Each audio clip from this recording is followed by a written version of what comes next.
Hello મિત્ર, અમે આજે આ ગાડી બનાવવા આવ્યા છે. ઇકો ગાડી છે. હવે એમાં તકલીફમાં એવું હતું કે ભાઈ ગાડીના માલિકે એવું કીધું ડ્રાઈવરને કે ગાડી અંદર બહારથી સાફ કરી નાખવાની, ધોઈ નાખજો ગાડી. તો ડ્રાઈવર ભાઈએ કમ્પ્લીટ કામ કર્યું. ગાડી તો કમ્પ્લીટ ધોઈ છે, જો કમ્પ્લીટ ચકાચક કરી છે. પણ એમાં તકલીફ શું કરી કે ડ્રાઈવર ભાઈ આ બાજુ અહીંયાથી પાણી ચાલુ કર્યું, ગંદકી હતી ને, પાણી ધોઈથી બરાબર અહીંથી પાણી નાખીને એટલે એમાં શું થઈ ગયું, આ વાયરિંગમાં પાણી લાગી ગયું. બરાબર, આ વાયરિંગ પાણી લાગી ગયું એટલે એમાં પાણી લાગ્યું એટલે ગાડીની વાટ લાગી. બરાબર, જોયેલા એસીએમ શોર્ટ થઈ ગયેલું, એમાં પાણી લાગે એટલે શોર્ટ જ થઈ જાય ગાડીમાં. તો અમે બીજું મંગાવ્યું છે, B4નું એસીએમ મંગાવ્યું છે અમે, ન્યૂ પેટી પેક છે. બરાબર, મારી એસીએમ B4નું તો અમે ફિટ કરીશું. પણ સૌથી પહેલાં તો અમે આમને ક્લીન કર્યું છે, સ્પ્રે લાવ્યો, સ્પ્રેથી આ સ્પ્રે અને બધા ફ્યુઝ બહાર કાઢીને અમે ક્લીન કર્યો છે.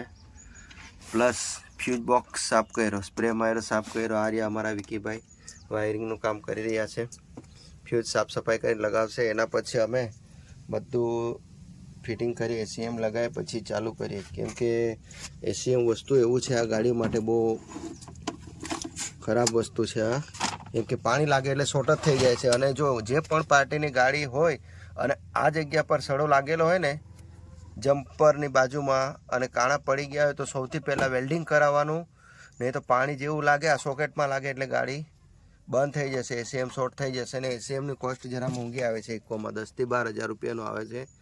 અને કાર વોશિંગ સેન્ટરમાં બી ક્યારે બી જાઓ તો આ જગ્યા પર ફાટેલું તો આ ભાઈ પાણી નહીં મરાવાનું, પાણી વાગશે એટલે એસીએમ ઉડી જશે. બરાબર, તો આ મસ્ત જાણકારી આપું છું તમને.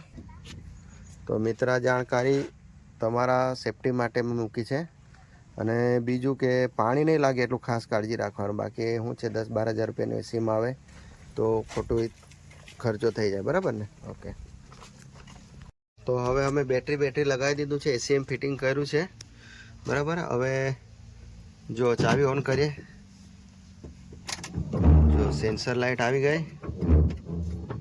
હવે ગાડી સેલ્ફ મારીશું. બરાબર, બાકી આ લગાવવામાં બી શોર્ટ થઈ જાય તો બહુ તકલીફ પડે છે, એટલે બહુ સાચવીને કામ કરવું પડે ગાડીમાં.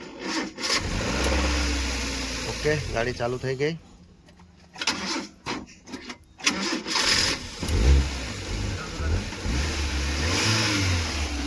બરાબર, અમારું કામ સક્સેસફુલી થઈ ગયું છે. હવે ગાડી ચાલુ.